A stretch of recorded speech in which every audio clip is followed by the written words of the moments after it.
ये मोह बहुत खतरनाक। रामचरितमानस में रावण मोह का प्रतीक। तुलसीदास जी कहते हैं मोह दशमौली तद्भ्रात अहंकार पाकार जित काम विश्राम हारी।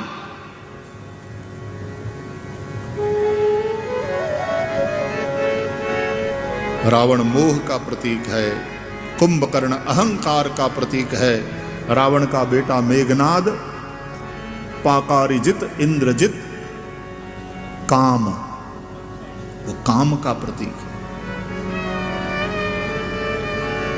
ये सब कैसे हैं? बोले विश्राम हारी, तुम्हारे चैन को हर लेंगे, तुम्हारी शांति को हर लेंगे।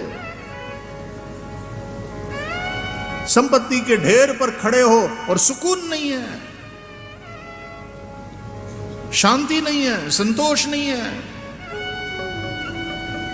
और तुम सुख के लिए मरे जा रहे हो। छोड़ो, सत्य का साक्षात्कार करो और सारा उपद्रव शांत।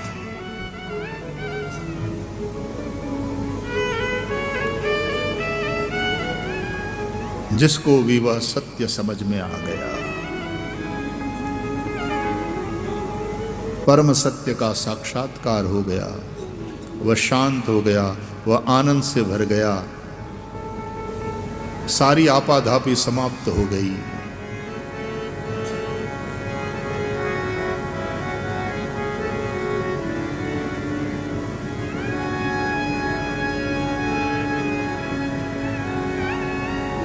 तो ये मन चंचल है और मन से ही वासना विकार उत्पन्न होता है।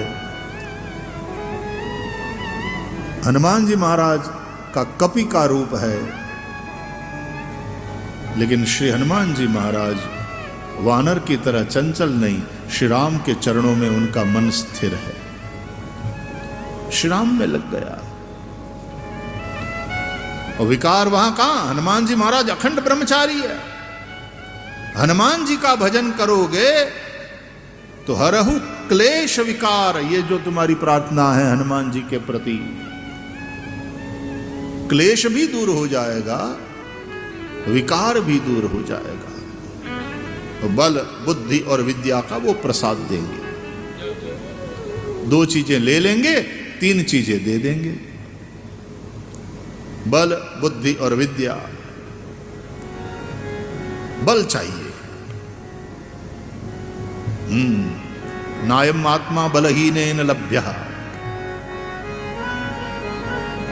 तुम्हारे शरीर में कमजोरी है तो तुम आनंद में नहीं हो सकते। बलवान बनो।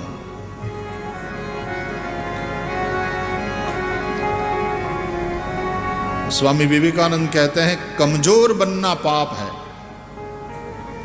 बलवान बनो। युवा स्यात् साधु युवाध्यायकः आशिष्ठो दृढ़िष्ठो बलिष्ठः।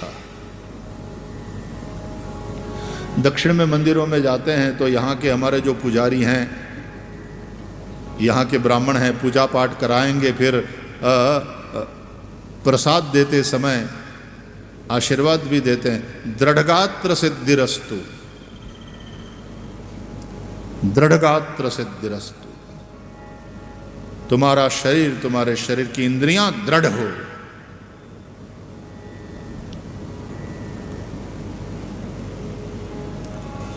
हम 100 वर्ष पर्यंत जीने की कामना करते हैं, लेकिन अदीन बनकर, बेचारे बनकर के नहीं। हमारी आंख 100 वर्ष पर्यंत देखें, पश्येम शरदः।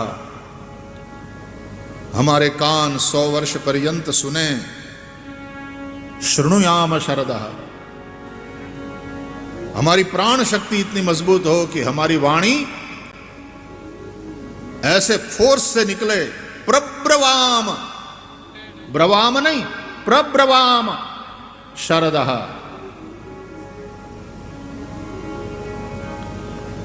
बुढ़ापे में भी ऐसी वाणी, ऐसी आवाज मजबूत निकले। बुढ़ापे में भी ललकारे किसी को, 90 साल के हैं, कोई गलत कर रहा है तो थर्रा जाता है,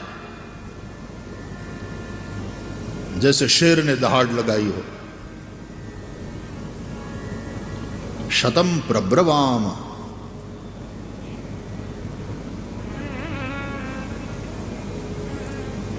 बलवान बनो। बल है तो उत्साह है। हनुमान जी महाराज अतुलित बलधामम, और इसलिए उत्साह है, प्रभु भगवान का काम करने के लिए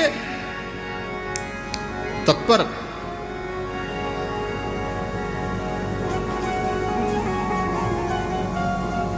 और काम कैसे करना चाहिए उसकी समझ भी है, बुद्धि।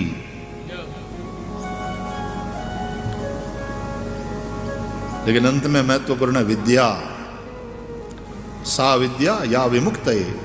कर्म करते करते, कर्म करने की शक्ति भी है, कर्म करने की समझ भी है, लेकिन विद्या नहीं है तो वो कर्म तुम्हें बांधेंगे, कर्म का बंधन होगा। नैष्कर्म्य सिद्धि के लिए विद्या भी जरूरी है। इसलिए बल बुद्धि विद्या देहु मोहि, और दो चीजें हर लो हनुमान जी, हरहु कलेश विकार। हनुमान जी महाराज वायुपुत्र है, वातात्मज है, प्राण शक्ति। वह प्राण शक्ति फिर राम सेवा में समर्पित है। एक एक सांस राम सेवा में। राम भीतर बैठा है, आत्मा राम। और कब हनुमान जी ने सेवा करी? बोले जब सीता जी खो गई थी, हर ली गई थी, और राम सीता को खोज रहे थे, तब यहां आए ना किष्किंधा। सीता कौन है? लिखा है शांति सीता समानीता आत्मा रामो विराजते। शांति रूपी सीता के साथ ये आत्मा राम विराजमान हो रहे हैं। सीता है शांति, और उस शांति को हर के कौन ले गया है? बोले रावण। मोह ने तुम्हारी शांति को चुरा लिया है, हर लिया है।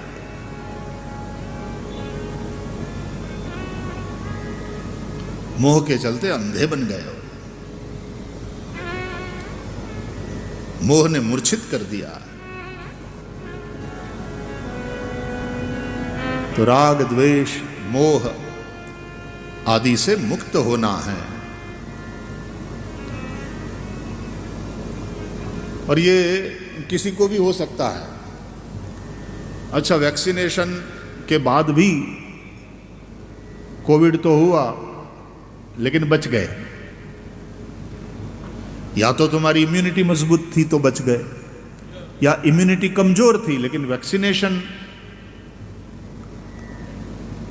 के चलते थोड़ी तकलीफ तो हुई लेकिन बच निकले। लेकिन न तो इम्यूनिटी स्ट्रांग है न तो वैक्सीनेशन है, तब तो कोविड मारेगा, तब तो वो रोग मारेगा।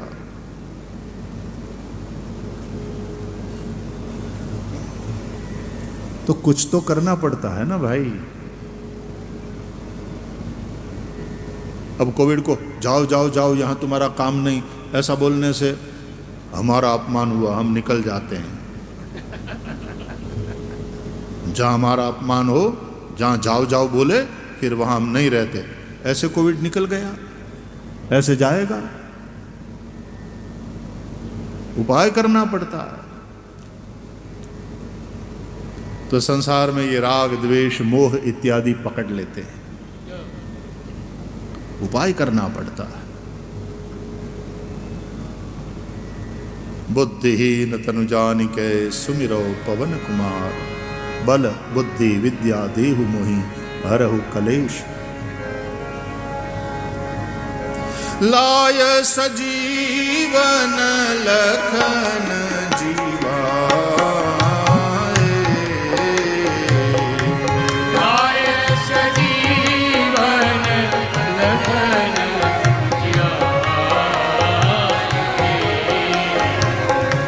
श्री रघुवीर हर्षि उर लाए।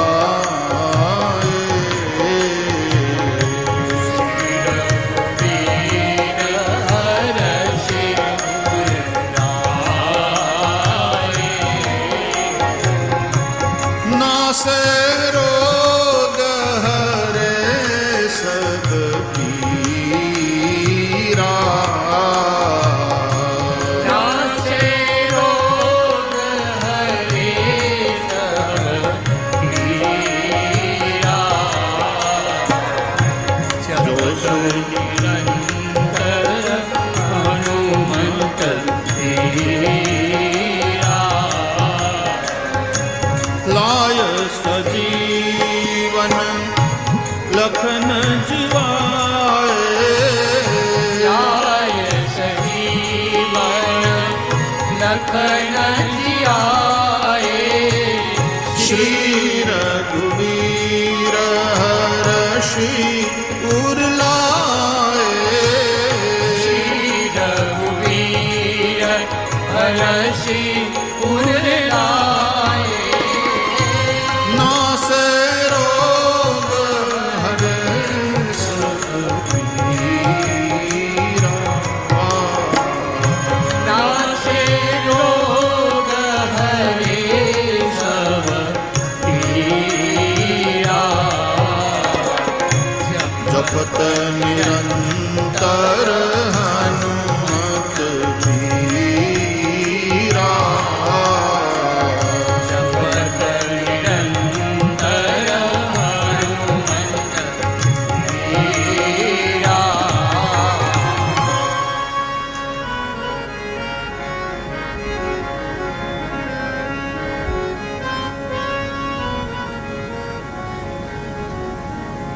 इसलिए श्री हनुमान जी महाराज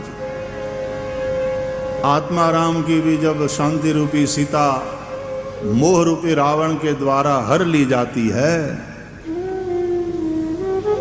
हनुमान की जरूरत पड़ती है उसको खोजने वापस लाने में। हनुमान जी की महनीय भूमिका। तो भाई ये जो प्राण शक्ति है हनुमान जी के चलते है, और ये प्राण शक्ति आत्मा राम की सेवा में लगे।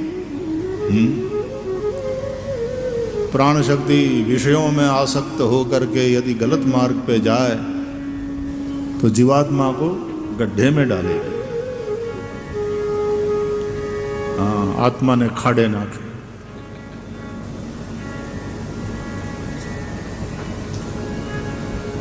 शांति है तुम्हारे जीवन में तभी तुम सुखी हो। अशांतस्य कुतः सुखम। देखो भाई, उसी प्राण शक्ति के चलते हनुमान जी की कृपा से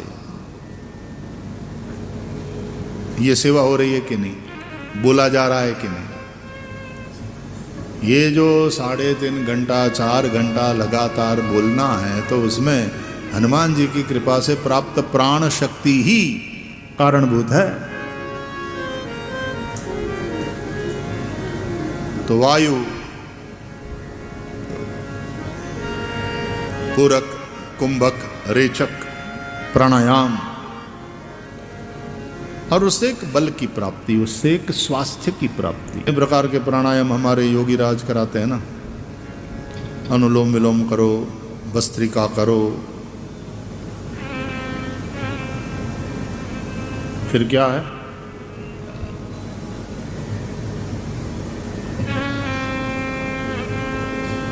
अलग अलग प्रकार के प्राणायाम करो।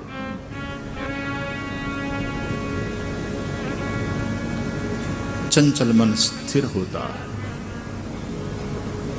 और योग का जो अल्टीमेट लक्ष्य है वो उस परम से यूनाइट होना है।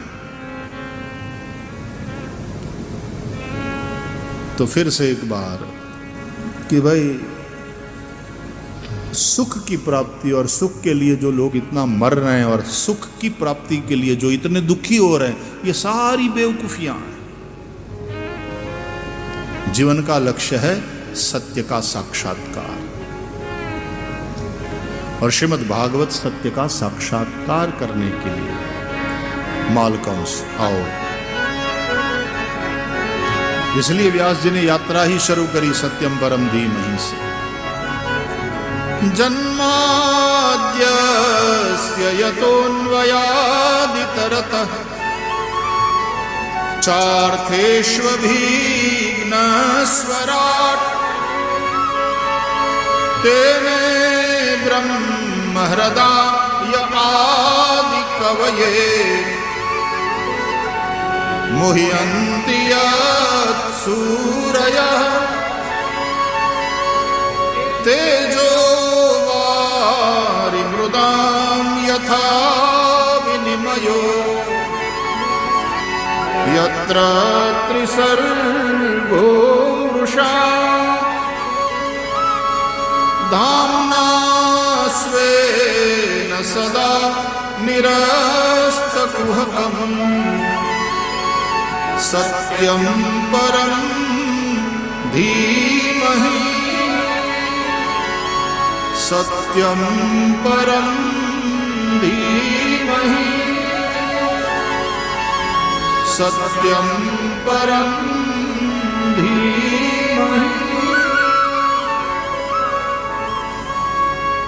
हम परम सत्य का ध्यान करते हैं, हम उसका चिंतन करते हैं, हम उस पर विचार करने के लिए यहां पर उद्यत हैं। जन्माद्यस्य यतः ब्रह्म सूत्र के इस द्वितीय सूत्र से श्रीमद् भागवत का प्रारंभ किया है भगवान वेदव्यास जी ने। अथा तो ब्रह्म जिज्ञासा, ये पहला सूत्र है ब्रह्म सूत्र का, और जन्माद्यस्य यतः ये दूसरा सूत्र है।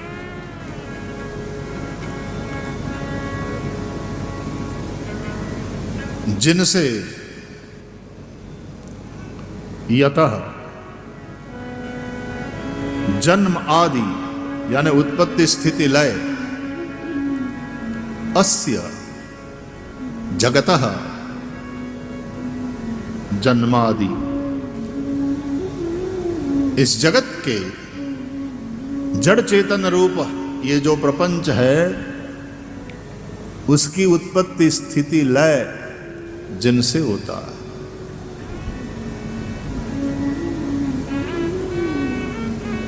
हम उस परम सत्य का साक्षात्कार करना चाहते हैं। किसने कहा कि उस परम सत्य, उस परम ब्रह्म से ही सृष्टि की उत्पत्ति स्थिति और लय होता है? क्योंकि सांख्य वाले तो प्रकृति को मानते हैं, यानी प्रधान को, यानी अव्यक्त को कारणभूत मानते हैं। कुछ लोग शून्य से सृष्टि हुई ये मानते हैं। नागार्जुन का शून्यवाद देखो।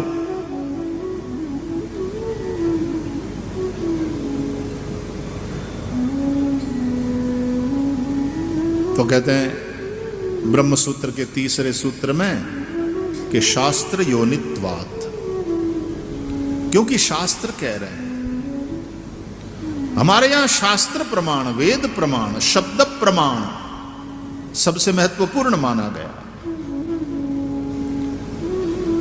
जन्माद्यस्य यतः अन्वयात् इतरतः,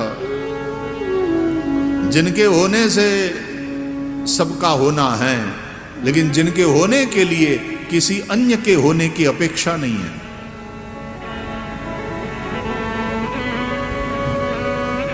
बिना उस परब्रह्म परमात्मा के ये जगत नहीं हो सकता। लेकिन उस परमात्मा के होने के लिए जगत का होना अनिवार्य नहीं है।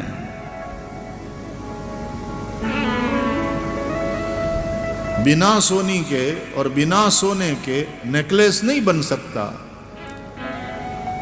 लेकिन सोने के होने के लिए और सोनी के होने के लिए नेकलेस का होना अनिवार्य नहीं है। सोनी के पास सोना नहीं था तब भी सोनी था। सोनी ने के पास सोना आया और सोनी ने सोने से नेकलेस बनाया, तब भी वो सोनी है। कर्ता के रूप में, बनाने वाले के रूप में, वाह भैया बढ़िया डिजाइन बनाया, ऐसा एक हमको और बना दो।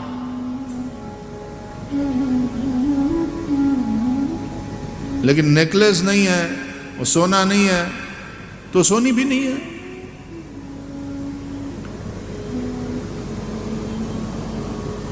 तो यहां सोना ये उपादान कारण है और सोनी जो है वो निमित्त कारण। अब ये वेदांत की बातें हैं, आपके पल्ले पड़े ना पड़े कोई चिंता नहीं, केवल सुन लो।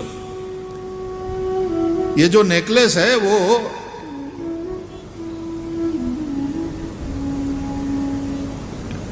कार्य है, और सोना और सोनी ये दोनों कारण हैं, cause and effect. Without cause there is no effect, ये लॉ है। तो बिना कारण के कार्य नहीं हो सकता। तो नेकलेस है तो किससे बना है? बोले सुवर्ण से। किसने बनाया? बोले स्वर्णकार ने। तो सुवर्ण जो है वो उपादान कारण कहलाया, और बनाने वाला सोनी वो निमित्त कारण कहलाया। बस नेकलेस की जगह ये सृष्टि को, यूनिवर्स को रख दो। ये यूनिवर्स कार्य है। अब जब कार्य है तो कोई कारण होना ही चाहिए, क्योंकि बिना कारण के कार्य नहीं होता। तो वो कारण कौन है? बोले वो है परब्रह्म। वो उपादान कारण है कि निमित्त कारण? तो दुनिया के कई जो मजहब है वो उसको केवल निमित्त कारण के रूप में देखता है, बनाने वाले के रूप में। लेकिन हमारा वेदांत कहता है कि उसने यदि बनाया, उस परमात्मा ने ये यूनिवर्स बनाया, तो प्रश्न ये उठता है किससे बनाया? वो रॉ मटेरियल कहां से आया और किस मशीन से बनाया, किन साधनों से बनाया, और कौन कौन उसमें सहायक थे? ये सारे सवाल खड़े होते हैं। और हम कहते हैं सर्वम खलु इदम ब्रह्म। हमारे वेद कहते हैं ये सब कुछ ब्रह्म ही है, ब्रह्म के अतिरिक्त और कुछ भी नहीं है। इसलिए हमने ये माना कि वो कारण तो है इस यूनिवर्स का, लेकिन उपादान कारण भी वही है और निमित्त कारण भी वही है। मतलब बनाने वाला भी वही है और बनने वाला भी वही है। उसने खुद ने ही इस रूप में अपने आप को प्रकट किया है, अभिव्यक्त किया है। तो is not only the creator, his creation himself, because initially there was nothing but him, nothing but him. ये भागवत के चतुश्लोकी भागवत के पहले ही श्लोक में हम देखेंगे, अहम एवा समेवाग्रे नान्यद्यत् सदसत्परम पश्चादहम यदेतच्च यो वशिष्येत सोऽस्म्यहम्। तो ये जो हमारी वेदांतिक फिलोसॉफी है, ये जो अद्वैत भगवान आद्य शंकराचार्य का सिद्धांत है, केवलाद्वैत कहो इसे, क्योंकि बाकी भी अद्वैत अलग अलग प्रकार के स्कूल्स आए। रामानुजाचार्य का विशिष्टाद्वैत आया, वल्लभाचार्य जी का शुद्धाद्वैत आया, मध्व का द्वैत आया, निम्बार्काचार्य का द्वैताद्वैत आया, अचिंत्य भेदा भेद आया गवड़ियों का। तो इस प्रकार डिफरेंट स्कूल्स ऑफ फिलोसॉफी है। तो आद्य शंकराचार्य भगवान का केवलाद्वैत, हमारा ये जो वेदांत है, तो वही परब्रह्म परमात्मा इस सृष्टि का अभिन्न निमित्तोपादान कारण है। मतलब निमित्त कारण भी वही, उपादान कारण भी वही। जिन्होंने ब्रह्मा को वेद का ज्ञान दिया संकल्प मात्र से, जिनकी माया रूपी सत्ता के चलते ये सब मिथ्या होते हुए भी सत्य प्रतीत होता है। कभी जो मिथ्या है उसमें सत्य की प्रतीति होती है। फॉर एग्जाम्पल, मृगजल होता नहीं है, दिखता है। मृगजल होता नहीं है। कभी आप गर्मी के दिनों में मोटर कार लेकर के टार रोड पर यात्रा कर रहे हैं, दूर ऐसा लगता है जैसे सड़क भीगी हुई है। वहां पहुंचते हो, पानी वानी कुछ नहीं, दूर ऐसा लगता है जैसे मृगजल, लहरें ही ऐसे उठ रही है, ऐसा दिखाई देता है। वहां पानी होता नहीं।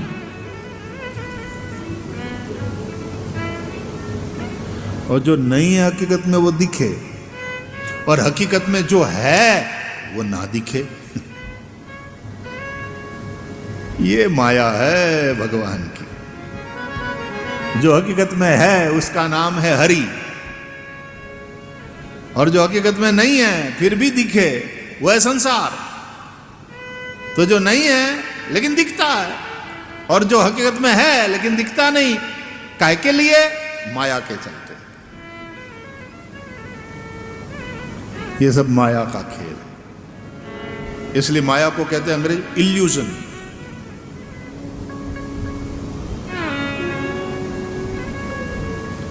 जो अपने प्रकाश के द्वारा, अपनी सत्ता के द्वारा माया के उस खेल को, माया के उस भ्रम को, भ्रांति को मिटाते हैं। स्वेन धाम्ना निरस्तकुहकम सत्यम परम धीमहि। हम उस परम सत्य का ध्यान करते हैं, हम उस परम सत्य का विचार करने के लिए उपस्थित हुए हैं, क्योंकि हमें उस परम सत्य का साक्षात्कार करना है। यही जीवन का लक्ष्य है, यही होना चाहिए। और जब परम सत्य का साक्षात्कार हो गया तो जन्म, मृत्यु, सुख, दुख, राग, द्वेष, सारा बखेड़ा समाप्त। द्वैत का नाम ही है दुनिया। ये संसार द्वैत है, दो दो दो, सुख दुख। इसलिए सुख की इच्छा करोगे ना तो सुख आएगा, और दुख लेके ही आएगा।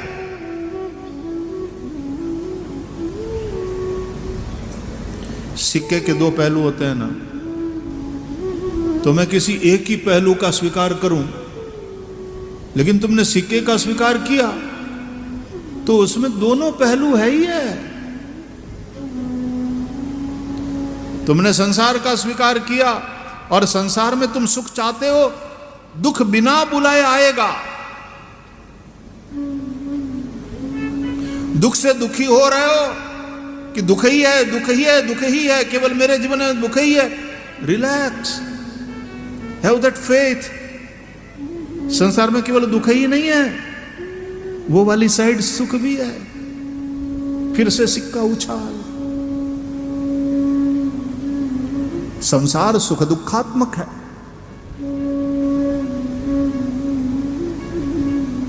लेकिन जब सत्य का साक्षात्कार हो जाएगा तो न पुण्यम न पापम न सौख्यम न दुखम न मंत्रो न तीर्थम न वेदा न यज्ञा। अहम भोजनम नैव भोज्यम न भोक्ता चिदानंद रूपः शिवोहम शिवोहम।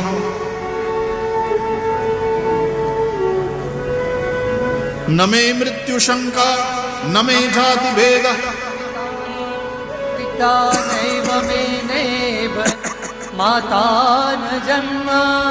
न मृत्यु शंका न जन्म।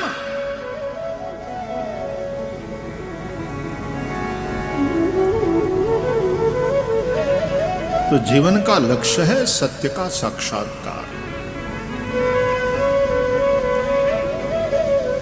और परम सत्य का जिन्होंने अनुभव किया है, ऐसे संत महानुभाव, ऐसे सद्गुरु हमें सत्य का साक्षात्कार कराते हैं।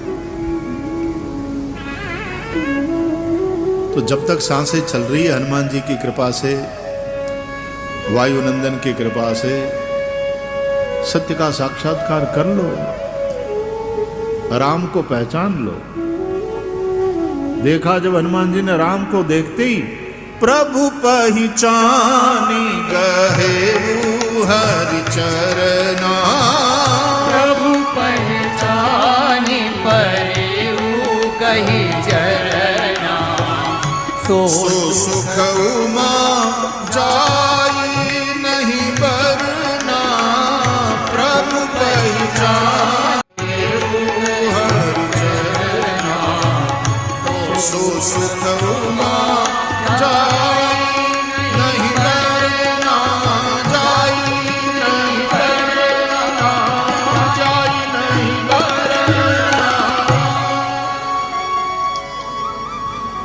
जिस दिन सत्य का साक्षात्कार हुआ, बोले फिर सो सुख उमा जाई नहीं बरना। ये ब्रह्म सुख है, ये परम सुख है। इसलिए ब्रह्मानंदम परम सुखदम केवलम ज्ञान मूर्तिम द्वंद्वातीतम गगन सदृशम तत्वमस्यादि लक्ष्यम।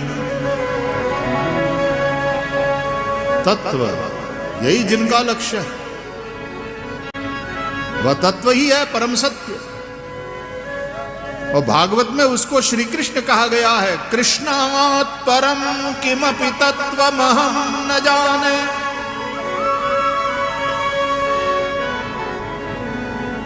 इसलिए कृष्णोपनिषद में कृष्ण शब्द का अर्थ ही परब्रह्म बताया गया। कृषिर्भुवाचक शब्द अणश्च निर्वृतिवाचक तयोरैक्यम परब्रह्म कृष्णरित्य विधीयते। कृष्ण माने परब्रह्म, परम सत्य।